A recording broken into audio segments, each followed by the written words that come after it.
A stray dog walked the same path every single day. For 2 years, no one knew why.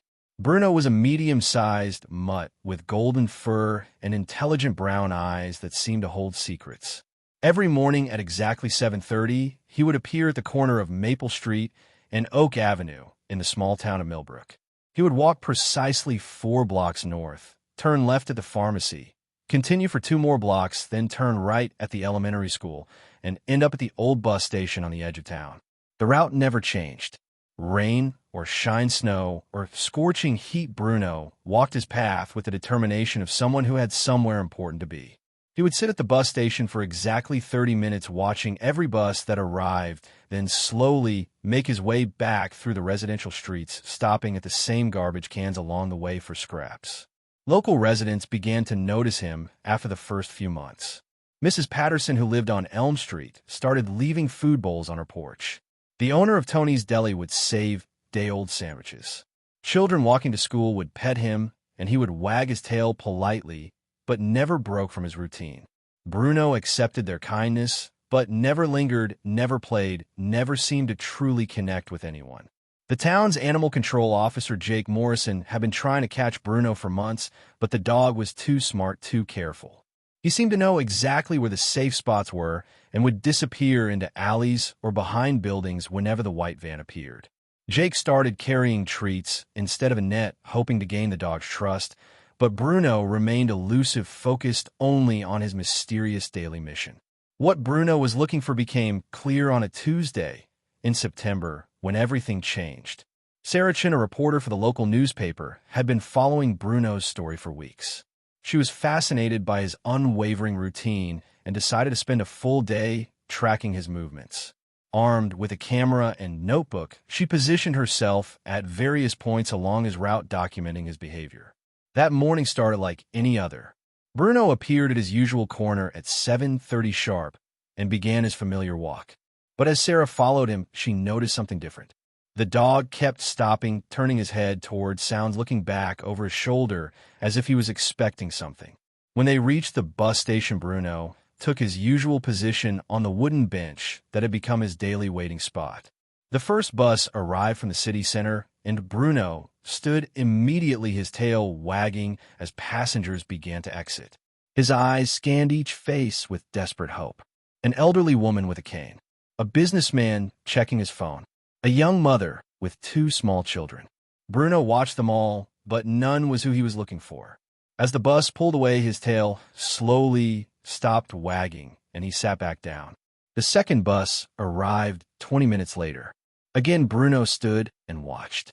This time, a group of teenagers got off, laughing and talking loudly. A construction worker in dirty coveralls. A woman carrying grocery bags. Bruno's ears perked up at each footstep, but again disappointment settled over him as the bus departed. Then the third bus arrived, and everything Sarah thought she knew about Bruno's story shattered. As the doors opened, Bruno began to tremble. Not with cold or fear, but with anticipation so intense it was almost painful to watch. Passengers began stepping off the bus, and Bruno's eyes locked onto one figure in particular. A man in his 60s wearing a faded blue work shirt and walking with a slight limp. He had gray hair and weathered hands, and when he saw Bruno, his face broke into a smile that could have powered the entire town. "There's my boy," the man said softly, his voice catching with emotion. "I told you I'd come back, didn't I?"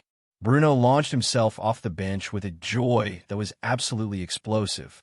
He jumped into the man's arms, nearly knocking him over, covering his face with kisses, while his entire body wiggled with happiness that seemed to overflow from every fiber of his being. The man, whose name was Frank Miller, hugged Bruno, tightly, tears streaming down his face.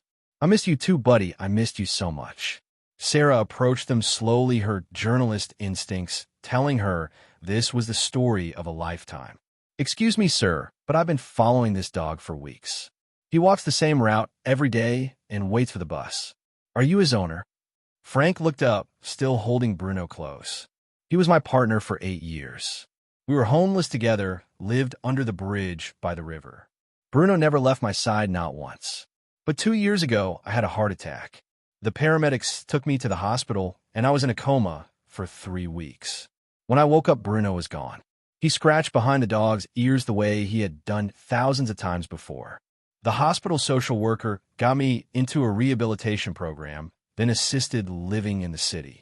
I've been trying to find Bruno ever since. I take the bus back to Millbrook every Tuesday, hoping maybe he'd remember our old routine. Sarah felt tears in her own eyes. He's been walking to this bus station every single day for 2 years. The whole town knows him. He never gave up looking for you. The reunion was just the beginning of Bruno's real story. Frank had been working with social services to find pet-friendly housing so he could search for Bruno properly. The assisted living facility didn't allow pets, but Frank had been saving every penny from his disability check, hoping to eventually rent a small apartment where they could be together again. When word spread about the reunion, the town of Millbrook rallied around Frank and Bruno in a way that restored faith in human kindness. Mrs. Patterson organized a fundraiser. The local bank offered Frank a job as a part-time security guard. The apartment complex on Maple Street waived their pet deposit and first month's rent. Within 2 weeks, Frank and Bruno were living together again in a small one-bedroom apartment just 4 blocks from the bus station. Bruno still takes his morning walks, but now Frank walks beside him, and instead of searching desperately for a lost companion, Bruno trots happily beside his best friend, exploring their neighborhood together. The story went viral when Sarah's article was published. People from around the world were moved by Bruno's unwavering loyalty and determination. Donations poured in to help other homeless individuals keep their pets. The local animal shelter started a program to help reunite separated pets with their owners. But for Frank and Bruno, none of the attention mattered as much as being together again. Some nights Frank wakes up to find Bruno watching him sleep, as if making sure he's still there. Some mornings Bruno still looks toward the bus station, but now it's with contentment, not desperation.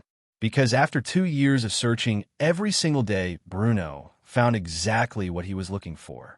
Not just his person, but his purpose, his family, his home.